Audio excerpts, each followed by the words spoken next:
Selamat berjumpa kembali semua mahasiswa untuk mata kuliah pertanian inovatif. Pada minggu ini akan membahas topik mengenai bioteknologi dan pemanfaatannya. Ya jelas khususnya kita akan melihat bagaimana nanti Anda setelah mempelajari ini juga bisa mengerti bagaimana pemanfaatan bioteknologi dalam meningkatkan produktivitas pertanian. Langsung saja saya akan masuk ke dalam topik yang akan kita bahas. Nah, ini adalah slide dari mata kuliah kita. Jadi, Ibu akan membantu di dalam menjelaskan bagaimana isi slide daripada mata kuliah pertanian inovatif ini di topik bioteknologi dan pemanfaatannya. Diingatkan, jangan lupa ya, 7 tips yang mengikuti video conference ini tetap harus dijalankan oleh Anda semua mahasiswa. Mari kita mulai. Jadi diharapkan untuk topik ini setelah Anda mendengarkan, nantinya Anda dapat menjelaskan tentang seluk-beluk bioteknologi. Ya tentunya pada hal-hal yang kita akan terangkan nanti, yaitu tentang apa? Tentang apa itu definisi dan sejarah daripada bioteknologi? Apa teknologi atau teknik-teknik yang dapat digunakan di dalam bioteknologi? Kegunaan bioteknologi bagi kehidupan manusia, kalau kita lihat ya banyak diarahkan kepada kegunaan di dalam keilmuan kita, yaitu pertanian. Dan juga kita harus paham apa isu penting dalam penerapan bioteknologi ini. Karena ya tetap sesuatu itu ada kegunaannya, tapi juga ada hal-hal yang harus diperhatikan sehingga tidak memberikan keburukan bagi manusia. Dan yang terakhir di dalam slide ini akan dijelaskan tentang rekomendasi yang diberikan dari Food and Agriculture Organization atau FAO, satu lembaga dunia, tentang bioteknologi dan keamanan pangan. Mari kita mulai dengan mengenal apa itu bioteknologi. Ibu yakin sebagian dari Anda sudah tahu, tapi mari kita ulang bersama. Bioteknologi itu berasal dari 3 kata, yaitu bios yang artinya hidup, teko atau alat, dan logos ilmu. Jadi kalau kita membuat definisi untuk ini, bioteknologi adalah penggunaan organisme atau sistem hidup untuk memecahkan suatu masalah atau untuk menghasilkan produk yang berguna. Ya, jadi kita harus belajar bagaimana teknik di dalam bioteknologi ini sehingga manfaatnya dapat diperoleh. Sejarahnya jelas, Anda bisa baca ya, nggak begitu sulit untuk dimengerti, tapi diawali pada tahun 1917 di mana istilah bioteknologi itu mulai diperkenalkan oleh Carl Ehrke. Sudah itu banyak penelitian-penelitian yang berdasarkan teknologi yang menggunakan mikroorganisme atau kehidupan tadi yang kita kenal dengan bioteknologi di dalam memproduksi obat-obatan. Ya, jadi dalam teknologi kesehatan ini sangat penting. Penisilin satu obat. Kalau dulu di kedokteran hewan tuh suka dibilang obat dewa. Karena apa? Karena banyak penyakit yang bisa diakibatkan oleh bakteri itu bisa disembuhkan oleh penisilin. Waktu berkembang, teknologi juga berkembang, akhirnya bukan akhirnya ya, tapi mengarah kepada penelitian-penelitian yang mempelajari sampai DNA. Apa tuh DNA? Itu adalah materi genetik yang ada atau yang dibawa baik oleh tanaman, tumbuhan, dan juga kita manusia. Nah, untuk itu banyak teknologi yang berkembang di level molekuler itu. Di tahun 2000 sampai sekarang itu banyak di dalam pertanian sebenarnya benar-benar mencari tahu bagaimana teknologi ini bisa dimanfaatkan untuk apa? Untuk mendapatkan bibit-bibit unggul. Karena apa? Karena kadang-kadang lahan juga sudah terbatas sehingga diperlukan bibit yang bisa kita kembangkan dengan lahan terbatas misalnya. dan juga untuk kuat terhadap hama dari tanaman. Ya, ini adalah sejarahnya. Silakan dipelajari lagi ya. Adapun teknik-teknik yang bisa kita pelajari dalam bioteknologi adalah sebagai berikut ya, Anda sudah baca. Jadi ada teknik yang sifatnya katanya tradisional ya, yang klasik, itu yang namanya fermentasi. Nah, kalau lihat di gambar sebelah kanan, ini adalah keanekaragaman produk daripada makanan di Indonesia ini sebenarnya adalah warisan nenek moyang kita. Ternyata ini adalah salah satu juga contoh, salah banyak nih ya, gambarnya banyak, tentang bioteknologi klasik, yaitu dengan fermentasi. Bagaimana tempe, oncom itu dibuat, brem, ya, ubi atau singkong yang dijadikan tape, itu yang paling klasik katanya. Tapi selain yang ini ada juga bioteknologi yang dikatakan modern. Kenapa dikatakan modern? Sebenarnya ya karena datangnya lebih sudah lebih baru dan memerlukan beberapa peralatan khusus. Nah, itu kalau kita mau mempelajari hal-hal yang berkaitan dengan DNA tadi. Jadi seperti analisis genetik, analisis DNA-nya. Sehingga dengan pengetahuan itu kita bisa melakukan seleksi dan pemulihan tanaman maupun hewan. Juga kita bisa melakukan kultur sel dan jaringan, dan yang juga banyak membantu terutama di bidang-bidang farmasi, kedokteran itu dengan rekayasa genetik atau DNA rekombinan. Satu-satu kita bahas ya, walaupun tidak mendalam, Anda perlu mengenalnya. Pertama adalah fermentasi. Fermentasi ini yang dikatakan paling sederhana karena apa? Dia mengubah pati atau gula menjadi senyawa lain. Di sini untuk makanan jelas tape salah satunya. Kalau untuk farmasi kita bisa lihat tadi bagaimana penisilin dibuat dari bantuan mikroorganisme. Untuk biopulping di mana serat-serat bisa dipakai, salah satunya nanti akan dijadikan kertas sebagai bahan bakar etanol. Ternyata etanol juga komposisi untuk bahan sama dengan hasil yang didapatkan dari produk fermentasi. Bioplastik, kita tahu plastik sekarang jadi masalah karena apa? Katanya susah dihancurkan, jadi bisa mencemari alam. Tapi dengan bioplastik, yaitu plastik yang dipakai dengan bahan dasar alami ya dari singkong misalnya, dengan proses fermentasi bisa dipakai juga sebagai bahan campuran untuk membuat plastik, dan itu menjadi plastiknya mudah untuk dihancurkan. Itu sudah mengatasi satu masalah. Nah, kalau lebih dalam kita ngomong tentang analisis genetik. Ya, kalau bilang genetik itu jelas kita ingat tentang apa itu asam nukleotida, materi genetik, kromosom, ya. Karena apa? Karena gen-gen ini memang diharapkan tetap bisa dipertahankan dalam satu spesies atau jenis tertentu dan mampu diturunkan kepada keturunannya. Jadi kalau hewan jadi anakan, kalau tanaman mungkin jadi bibit sebagai bibit yang bisa nanti ada tumbuhan-tumbuhan lain, tapi harus sejenis ya, serupa dengan induknya itu. Tapi selain itu bisa juga kita pakai analisis ini untuk diagnostik, kalau kedokteran beberapa penyakit bisa kita dengan melihat struktur genetik bisa ketahuan, oh ternyata penyebab penyakit ini adalah sesuatu yang dikaitkan dengan susunan DNA di gennya. Juga di pertanian. Seleksi dan pemuliaan ini bisa kita lakukan ya. Karena apa? Karena untuk seleksi kita bisa memilih tanaman-tanaman yang kita sudah tahu ya sebenarnya susunan genetik dari tanaman tersebut, sehingga kita bisa kelola demikian rupa sehingga untuk tujuan tertentu kita bisa mendapatkan tanaman atau hewan yang lebih baik. Coba kita lihat bunga di bawah ini gambarnya, jenisnya kan sama, tapi wow, coba lihat cantik ya, warnanya bisa berubah-berubah.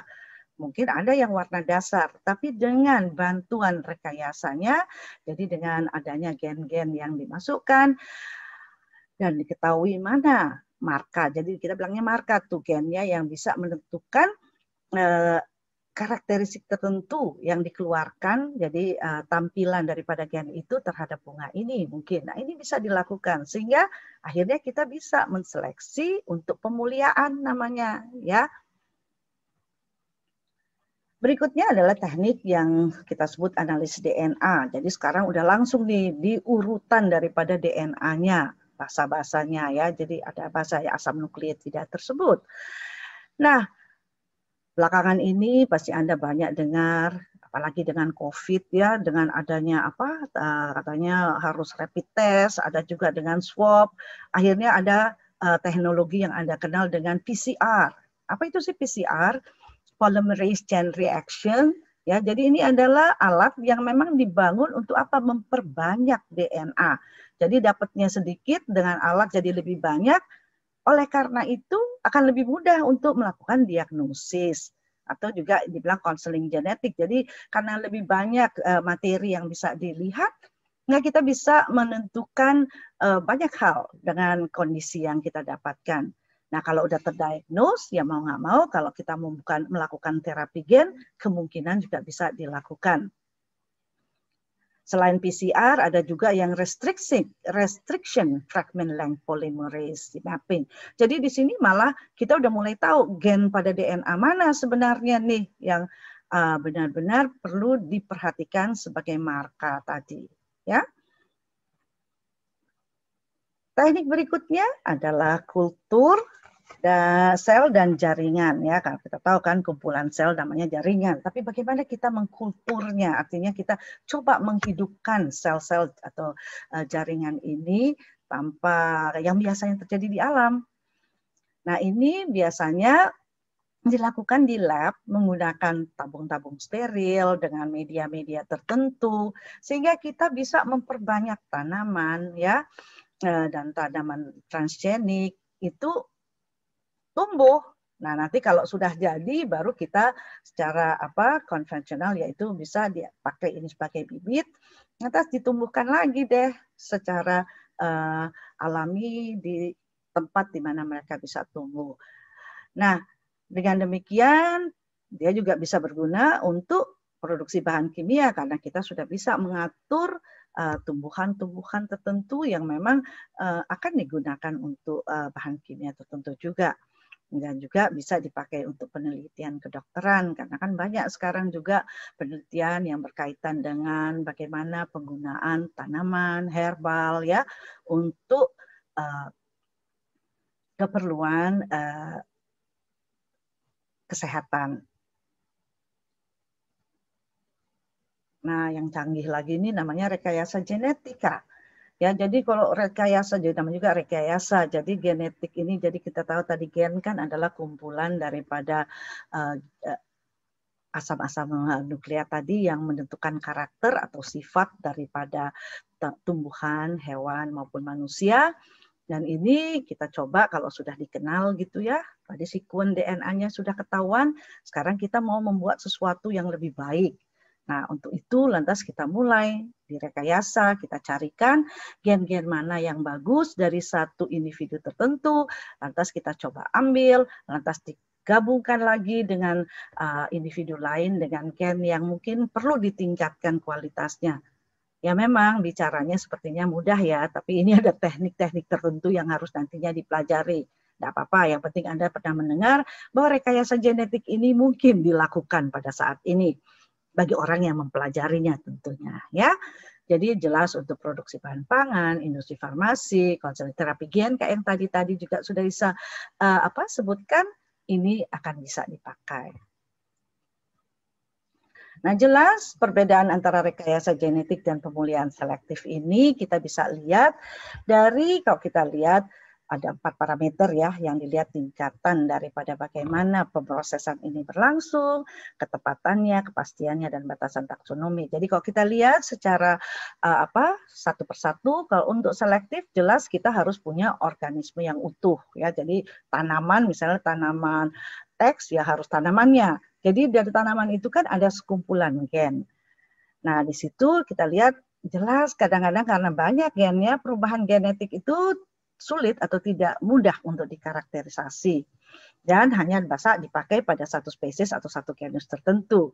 Ya, ini memang bagus kalau kita mau membahas tentang konservasi hewan misalnya atau tumbuhan yang memang asli Indonesia. Jadi supaya tidak berubah kemurnian jenisnya, kita hanya seleksi saja untuk sifat-sifat bagus dari individu tertentu. Nah, itu bisa nanti dipertahankan dengan cara perkawinan atau breeding secara terkontrol. Sedangkan rekayasa genetik, nah ini lebih luas lagi pemikirannya, walaupun pemakaiannya hanya di tingkat sel atau molekul.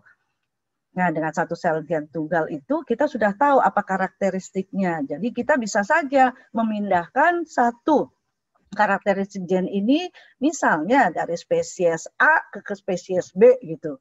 Nah, ini yang namanya rekayasa genetik dan hal ini pun yang harus sangat hati-hati karena ada yang namanya etika dalam melakukan penelitiannya. Ya. Nah, yang canggih yaitu yang disebut biologi molekuler karena sudah mulai masuk ke dalam organismenya itu, ya. Jadi itu kita sebut bioteknologinya di level molekuler.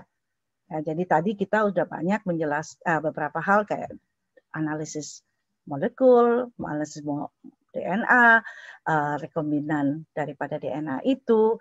Nah, ini yang termasuk dalam molekuler biologi. Ya. Dan diharapkan oleh teknologi ini konstruksi dari galur, varietas baru dengan bahan genetik tambahan itu bisa diperoleh sehingga pada galur asalnya itu katanya ada peningkatan karakteristik ya, contohnya kepada hewan ya, mungkin kita mau mengawinkan hewan-hewan yang tadinya untuk produksi dagingnya bagus tapi ketahanannya terhadap penyakit rendah, sehingga kita carikan jenis mana yang pertahanannya terhadap penyakitnya tinggi, lantas kita coba kalau alamnya kita kawinkan saja, nanti ada secara random gennya ketemu, siapa tahu jadi menghasilkan hewan atau sapi misalnya ya dengan produksi daging tinggi tapi tahan terhadap penyakit. Nah, ini bisa dilakukan. Ya, lebih canggih lagi tadi. Jadi nggak usah ngawinkannya secara alami, mungkin rekayasanya di level yang lebih tidak jadi lab ya, teknologi yaitu mungkin di level nanti kalau mau membuat sel embrionya ya, nanti kita lihat contohnya, oke? Nah, jadi kalau kita lihat di biologi molekuler itu sel-sel apa saja sih yang bisa dipakai? Jelas, Anda udah belajar ya apa itu sel prokariot, sel eukariot ya, itu disebut sebagai pabrik biologis karena memang kan namanya juga bioteknologi. Jadi teknologi yang kita menggunakan unsur-unsur yang hidup. Nah, lantas untuk ini kita bisa menghasilkan produksi senyawa yang sekunder, jadi yang hasil daripada produk bioteknologi ini. Dan biasanya bioteknologi molekuler ini berbasis research ya. Kalau udah di industri namanya research based and industry. Dan jelas kalau melakukan teknologi molekuler ini tidak bisa hanya satu disiplin ilmu. Ada berbagai disiplin ilmu yang harus dikuasai atau paling kurang dalam mengerjakan riset itu perlu beberapa orang yang mempunyai disiplin ilmu yang diharapkan. Misalnya seperti teknologi DNA rekombinan itu perlu seorang yang paham tentang biologi molekuler, orang yang paham genetika, biokimia, mikrobiologi, ya, sehingga pakar-pakar ini di bagian industri maupun rekayasa kimia harus bekerja sama, nggak bisa sendiri-sendiri. Nah, sekarang kita akan membahas apa kegunaan bioteknologi bagi kehidupan manusia. Ya jelas kita akan menyoroti di pertanian. Karena apa? Karena kan Anda belajar di Institut Pertanian Bogor. Banyak hal pertanian. Tapi ternyata pertanian dalam artian luas tidak hanya tani dalam artian tumbuhan. Tapi juga ternyata banyak ya kalau kita lihat hewan dibahas, lingkungan dibahas, kedokteran juga dibahas. Sudah itu yang juga bisa menunjang keberhasilan pertanian, manajemen misalnya dipelajari, teknologi komputer juga dipelajari. Jadi banyak hal-hal yang dipelajari untuk kemajuan pertanian ini.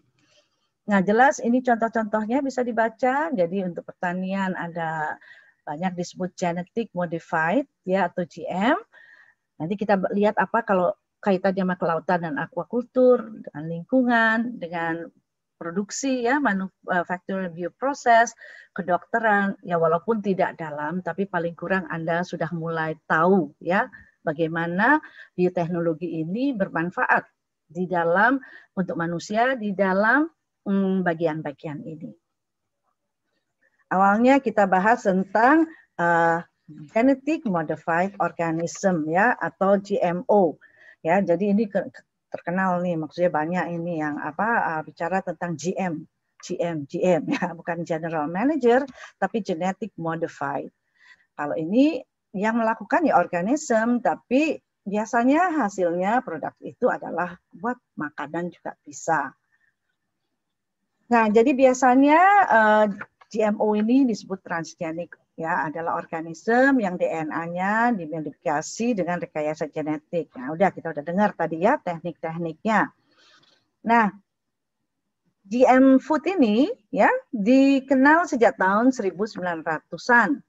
Nah, kalau produk ya atau tanaman-tanaman yang banyak diproduksi memakai teknologi atau bioteknologi ini seperti kedelai, jagung, kanola, ya, lantas kapas, juga gandum.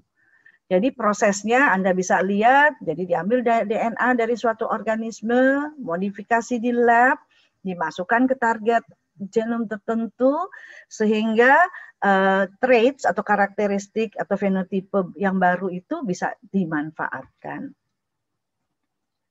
Nah, jadi jelas tadi kita sudah sampaikan kalau untuk pertanian,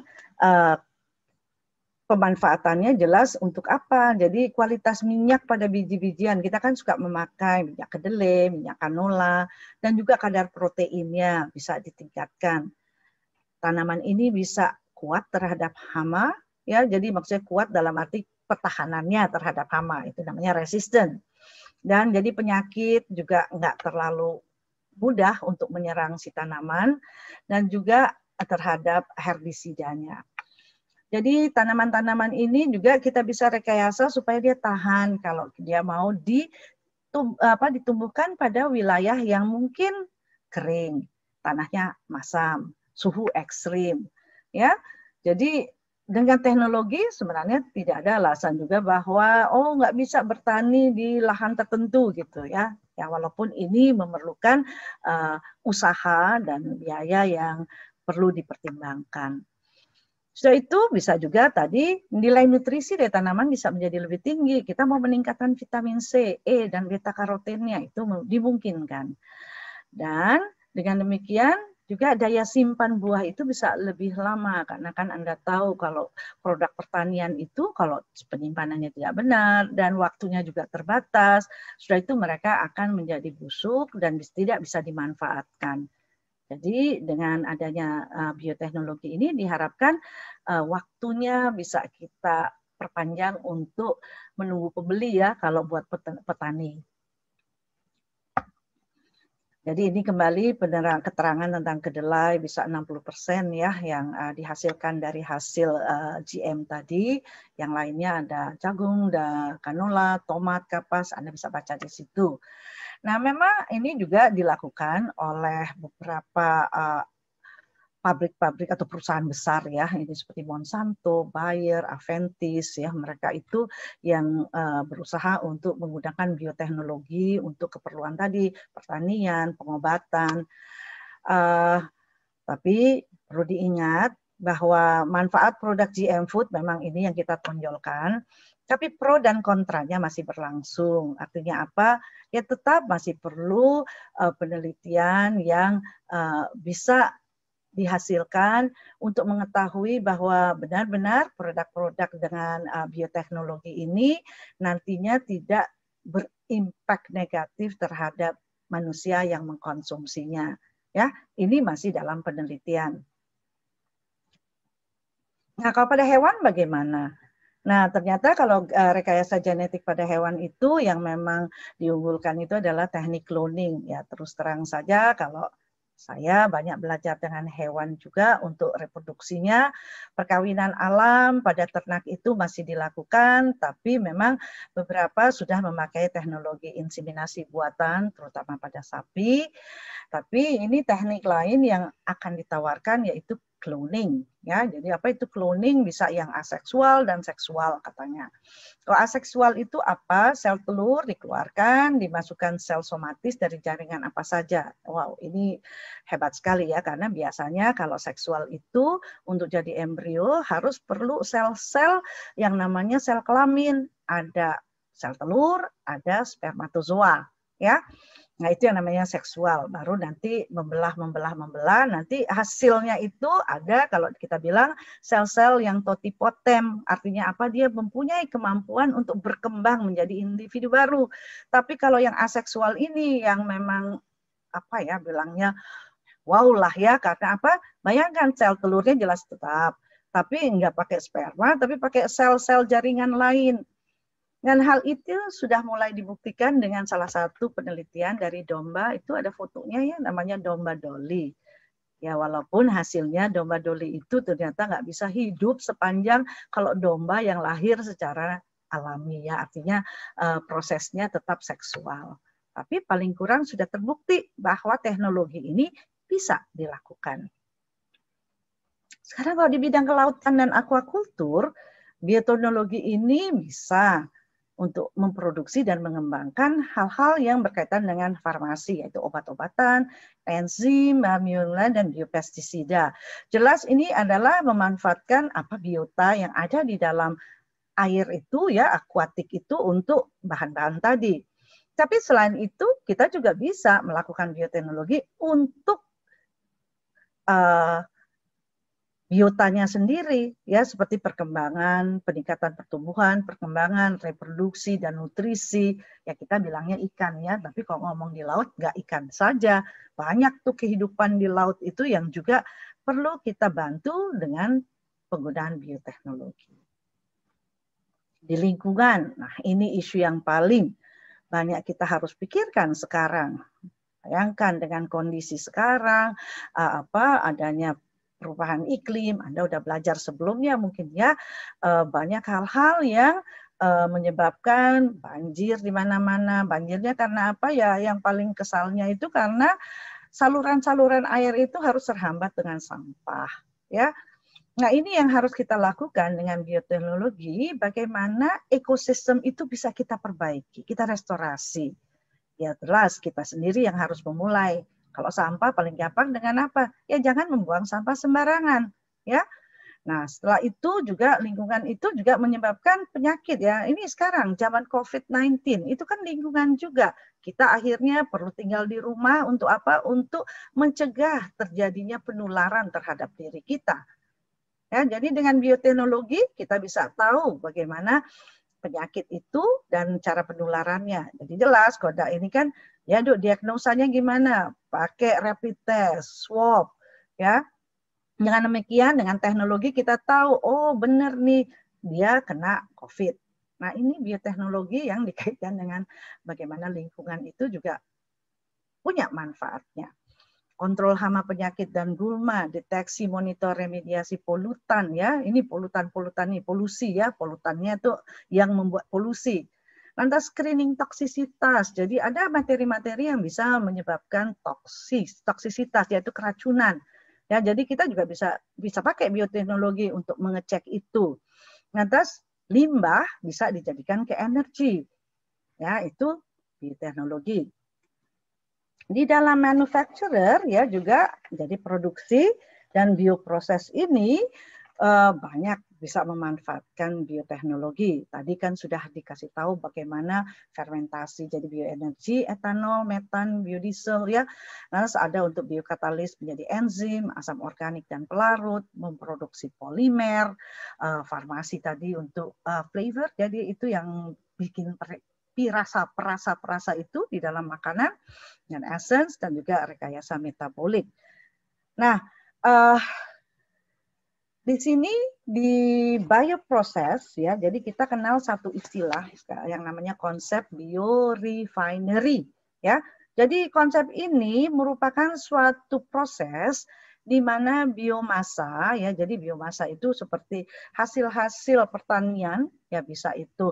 Nah, kalau kita lihat di gambar itu kan kayak dari seperti jagung, tanaman-tanaman dari hutan, ya juga bisa dari hewani ya. Itu kita bisa proses. Jadi di dalam satu pabrik misalnya ya, sehingga nanti akan dihasilkan beberapa produk baru seperti energi ya, ada biomaterial, ada chemical tertentu, biofuel. Jadi ini dua gambar sebenarnya hampir bersamaan, hanya yang gambar kanan ini bisa kita lihat lebih banyak keterangannya ya, kalau ini kan gambarnya. Nah, jadi di sini kalau kita lihat pemanfaatan bionya itu mikroorganismenya selalu dibilang bakteri ya, tapi ternyata jamur pun sekarang sudah bisa dipakai untuk bioteknologi terutama di area biorefinery ini. Seperti apa modifikasi serat dengan enzim jamur. Jadi bisa kembali sama, ternyata dengan memakai jamur bisa membuat tekstil, pulp dan kertas, komposit ya. Dan juga memodifikasi struktur polimer ya, seperti selulosa, hemilusa itu menjadi bahan pakan, makanan, pakai pakan dan makanan ya. Kalau pakan buat hewan biasanya ya, kalau makanan buat manusia. Desain produksi jamur baru, jadi juga dicari jamur-jamur mana yang nanti mempunyai potensi untuk dapat dipakai untuk bioteknologi selanjutnya.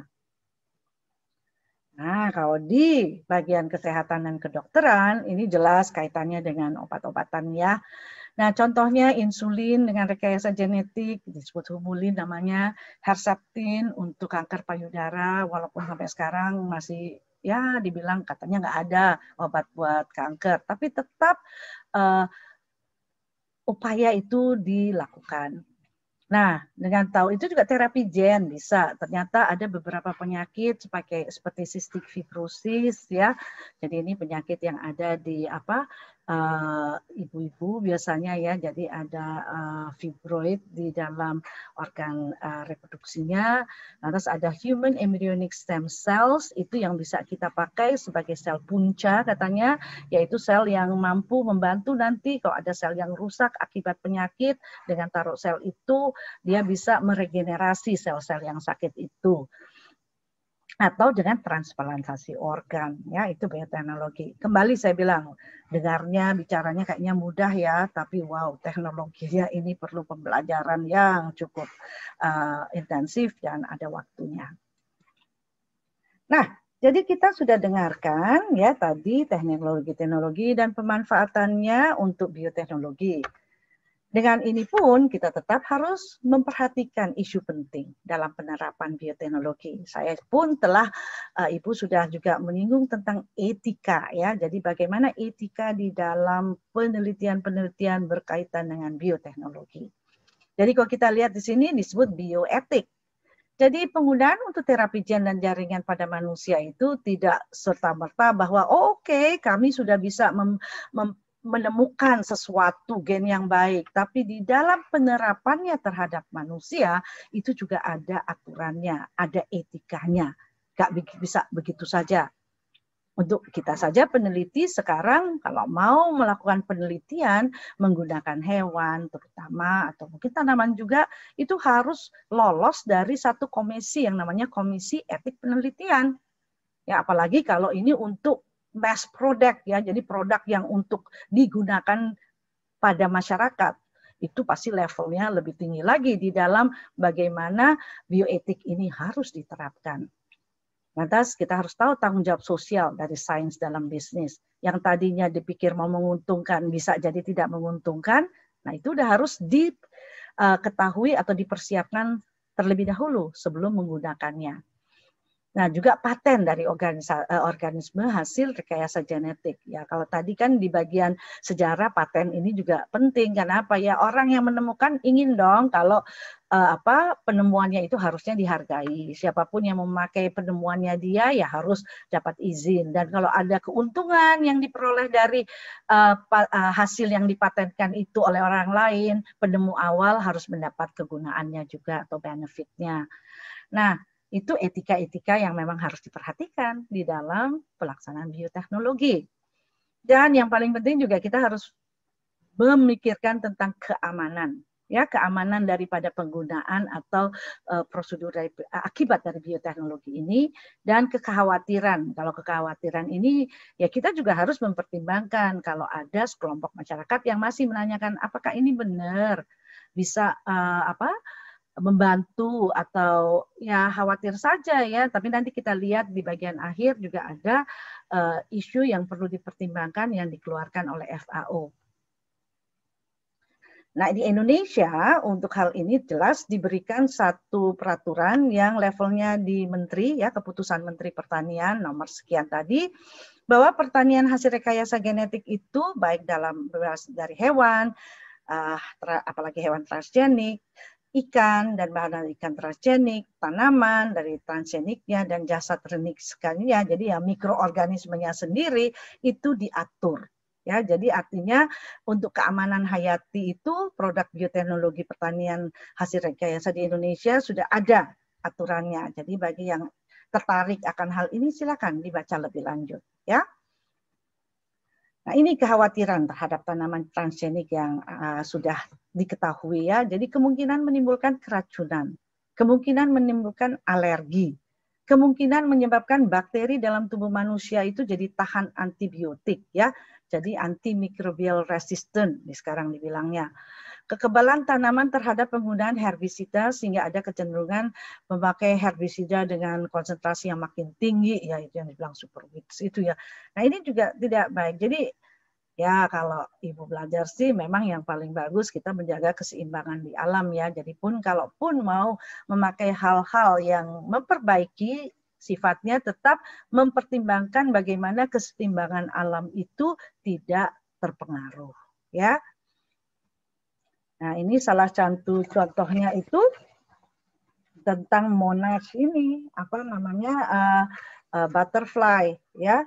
Jadi sebenarnya ini contoh yang dilakukan, ada tanaman diberikan proses ya dari bioteknologi ini dengan memberikan mikroorganisme katanya yang bakteri namanya Bacillus thuringiensis ya cara biotek kepada si tanaman karena tanaman ini nggak akan berpengaruh terhadap mikroorganisme ini. Tetapi ulat-ulat yang ada itu sebenarnya ulat di dalam siklus si butterfly mildew ini kan dia kalau butterfly kan dari butterfly dia bertelur, telurnya berubah menjadi ulat. Nah, ulat ini untuk bisa jadi butterfly lagi kan harus makan banyak sekali daun-daunan untuk nantinya jadi kepompong les jadi butterfly lagi. Tapi karena ada beberapa kelompok petani mungkin merasa terganggu dengan adanya ulat-ulat ini, dicoba dengan bioteknologi ini. Akhirnya ulat-ulat ini nantinya jadi mati karena mendapat infeksi daripada si Bacillus ini ya, jadi mikroorganisme ini sehingga apa? Sehingga sebelum ulat mampu menghabiskan daun-daun tanaman itu sudah keburu mati. Ya ini memang bagus ya kalau kelihatan bagi si petani, tapi ya buat si kupu-kupunya sendiri nanti bagaimana, masih ada apa enggak? Gitu. Ini juga ini yang kita harus pertimbangkan di dalam keseimbangan dari ekosistem. Ada yang baik untuk satu pihak, ada yang ya kurang baik bagi yang pihak lain. Nah, bagian akhir daripada kuliah ini kita akan melihat bagaimana rekomendasi untuk bioteknologi aman pangan dari level dunia. Ya, Indonesia juga harus mengikuti karena ini dari Food and Agriculture Organization ya, FAO. Saya nggak akan baca semua, hanya yang garis besarnya ya. Yang pertama itu jelas peraturan keamanan pangan. Itu harus dipikirkan.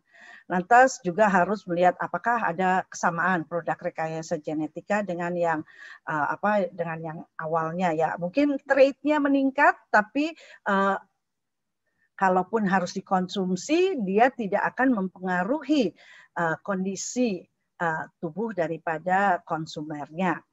Dan juga pemindahan gen itu tidak harus ada alergi seperti yang dikhawatirkan. Jadi ini poin 3, 4, 5, 6 tuh bicara tentang alergen. Ya, alergen itu molekul yang bisa menyebabkan alergi. Ya.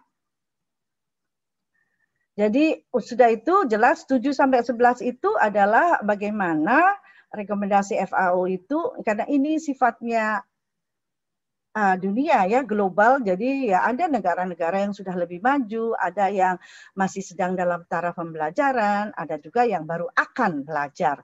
Jadi jelas untuk hal-hal itu FAO menyarankan harus ada lokakarya. Jadi bagaimana banyak pertemuan-pertemuan diskusi kelompok yang membahas tentang hal-hal yang berkaitan dengan bioteknologi. Harus ada pangkalan data. Jadi artinya pencatatan-pencatatan, dokumentasi tentang publikasi segala macam harus jelas ya, tentang pangan dan tanaman, pangan dan pakan segala macam harus ada. Dan karena ini bioteknologi, teknologi juga berkaitan dengan kerja lab, metodenya harus tervalidasi. Nah, di sini jelas dikatakan bahwa untuk negara berkembang perlu dibantu dalam pendidikan dan pelatihannya.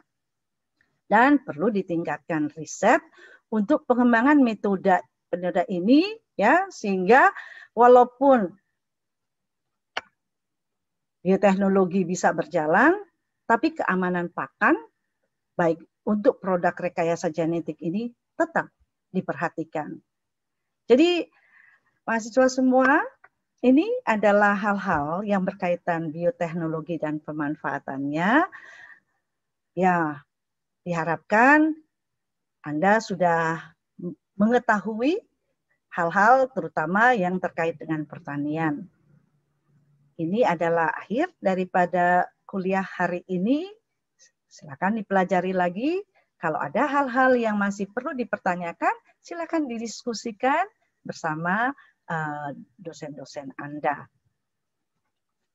Jadi selamat belajar. Kita bertemu kembali pada kuliah minggu ke-11.